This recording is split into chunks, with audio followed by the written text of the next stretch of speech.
If the market wakes up to sustainable growth, the price to earnings multiple expands.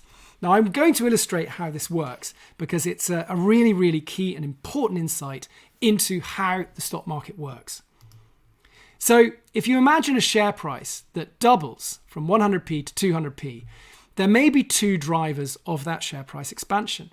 It can either grow because the earnings per share grow and the PE stays the same, or it could go to that share price just by the price earnings multiple expanding and the earnings per share staying the same. Let's have a look at that. Here we got the share price from 100 pence up to 200 pence. So that's already a two-bagger. And the earnings per share here have grown from 10p and doubled to 20p. And so if the price earnings ratio stays the same at 10 times 20 is 200p. So that share price return has been entirely driven by earnings growth. But what can also happen is this. If the earnings per share grows, but the market recognizes it as a growth stock, the PE ratio can actually increase from 10 times, let's say, to 20 times.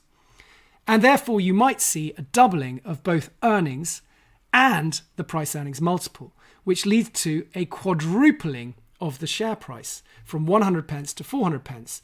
And this is quite an amazing effect. 2 times 2 is 4.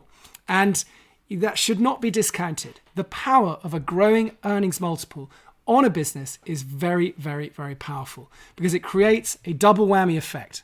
Here's Games Workshop again. You can see the earnings per share on this right axis, which grew and grew and grew, especially through that significant operating leverage period. But the share price accelerated far, far, far beyond the earnings growth. And that's been very, very driven by price earnings multiple expansion. And actually it went from something like 10 times in 2017 to 36 times by the 2020 annual results. I think it even went far beyond that. And then it has corrected somewhat. The price earnings multiple has actually come down, but still it's gone from 10 times to 23 times over that period. So a very, very powerful force.